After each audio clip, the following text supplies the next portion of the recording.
Hola, ¿qué tal? Y ya estamos aquí en otra cápsula más del Chocho. Y el día de hoy tenemos aquí a Ignacio Mata. Él es neurogenetista e investigador en la Cleveland Clinic. ¿Cómo estás, Ignacio? Muy bien, Patricia. Un gusto verte otra vez.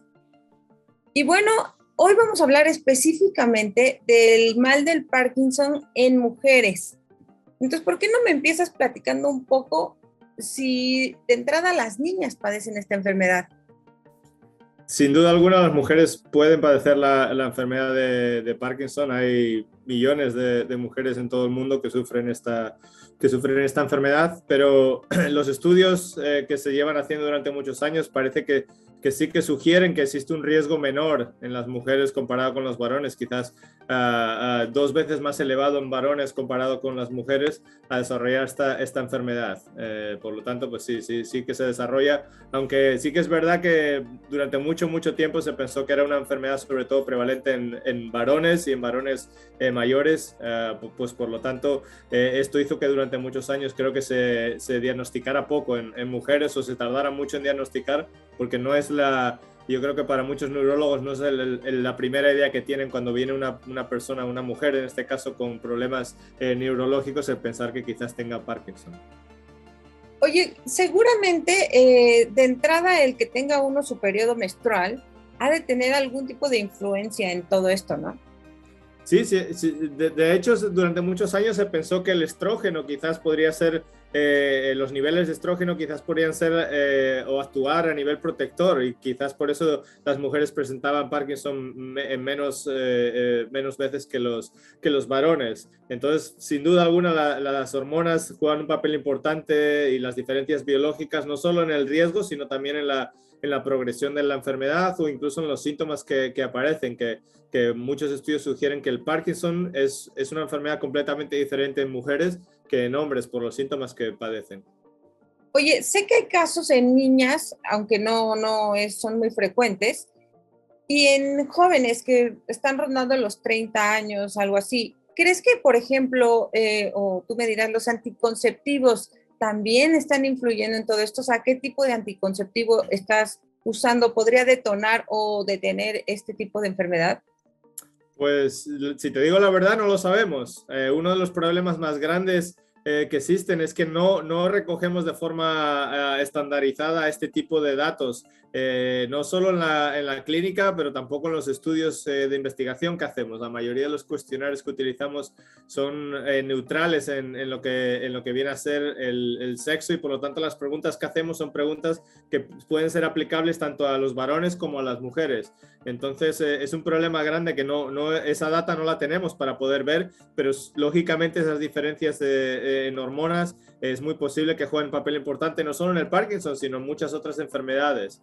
Lo que sí que sabemos es que muy posiblemente eso también tenga un efecto en cómo funcionan las medicaciones a la hora de ver diferencias entre varones y mujeres. De hecho, muchos neurólogos dicen que es mucho más difícil el encontrar la dosis ideal para una mujer que para un varón, y es muy posible que sea debido a estos cambios hormonales. Y sobre lo que dices de la edad de inicio, el Parkinson puede afectar hasta personas de 12, 13 años. No es lo más común, pero sí que puede llegar a afectar. En muchos de esos casos son o factores ambientales muy fuertes, o en la mayoría de los casos es un problema genético que viene ya desde la infancia, y por lo tanto los síntomas pues aparecen mucho más temprano. Pero sí que parece que a las mujeres la edad de inicio es un poquitito más antes que a los varones. Y no sabemos el por qué, o si tiene algo que ver con la menopausia quizás.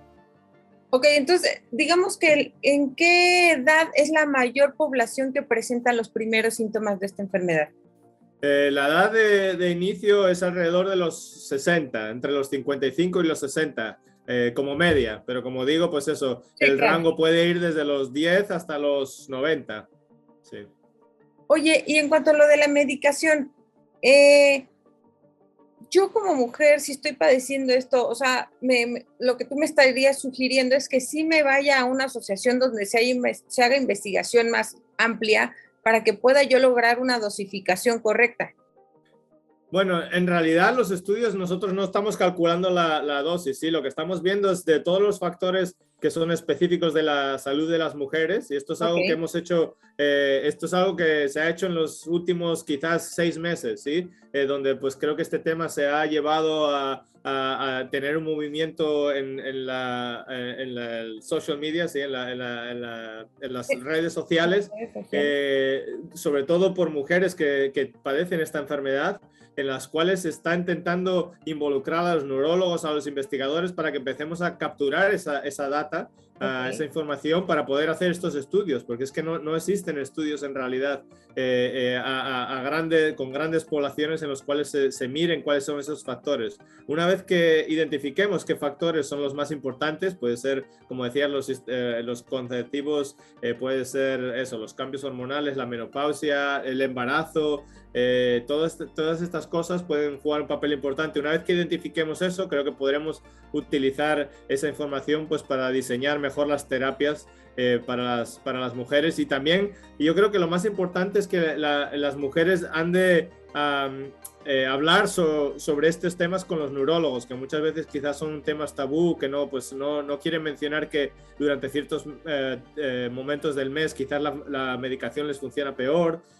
Y pues eso, no lo comentan, y creo que esto es importante para comentar, sobre todo los neurólogos que son varones, que quizás pues no tienen esto en mente cuando están entrevistando a la paciente con Parkinson, y para que ellos se vayan dando cuenta. Y la otra cosa que también se puede hacer es llevar una especie de diario en la cual las mujeres pues vayan diciendo, pues la medicación me va mejor en estos días o peor, y que puedan utilizar eso junto con el neurólogo para poder ajustar mejor y decir, pues no sé, tres semanas después o antes de mi periodo, o 3 días después de mi periodo, la medicación deja de funcionar, y para que el neurólogo diga, pues vamos a aumentar un poco la dosis durante esos días para ver si podemos arreglarlo un poco mejor. Pero creo que, de nuevo, ese es un tema muy importante que debemos tratar desde el punto de vista de la investigación, pero también desde el punto de vista de la visita al neurólogo. Oye, ¿por qué no le dices a todas estas mujeres que nos puedan estar escuchando, o parejas de mujeres, cuáles son los primeros síntomas que presentan la mayoría de las mujeres con esta enfermedad? Pues el Parkinson, como decía, bueno, en realidad es muy diferente entre todas las personas que lo sufren, sean varones o hembras, pero sí que parece haber una diferencia grande entre varones y hembras o mujeres en cuáles son los síntomas, no solo de inicio, sino de la progresión de la enfermedad también. Por ejemplo, las mujeres tienden a tener quizás menos síntomas motores, y tienen más síntomas no motores. ¿Qué quiere decir? Pues que a lo mejor no sufren tanto de temblor o la rigidez de los músculos, pero sí que sufren ansiedad, depresión, síntomas neuropsicológicos. Todo esto parece que está mucho más afectado en las mujeres que en los varones, donde quizás desarrollen esto mucho más tarde en la enfermedad, mientras que las mujeres es una de las primeras cosas que aparecen, y una de las razones quizás por las cuales también se diagnostica menos, pues porque a veces no parece un Parkinson típico del que el neurólogo está acostumbrado a tratar, y por lo tanto pues se piensan que es otra cosa diferente.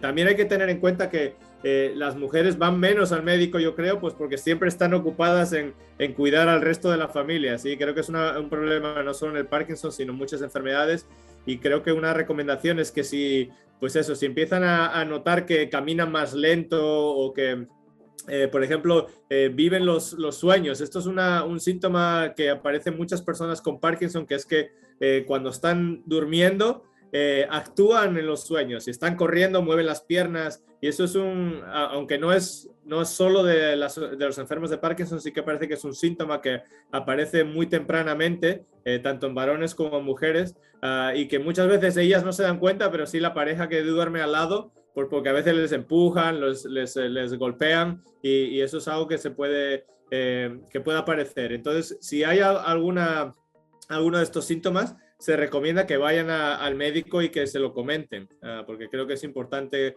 eso, que las mujeres se cuiden a ellas mismas también, además de cuidar a los hijos, a los maridos y al resto de la familia, que también se cuiden, sobre todo para estas enfermedades neurodegenerativas. Como decías tú, es muy importante, cuanto antes los diagnostiquen, no, mejores posibilidades tenemos de empezar a tratarlas, aunque por desgracia, como comentaba, los tratamientos que tenemos no paran la enfermedad, lo único que hacemos es tratar los síntomas, pero bueno, por lo menos mejora la calidad de vida de las personas con la enfermedad.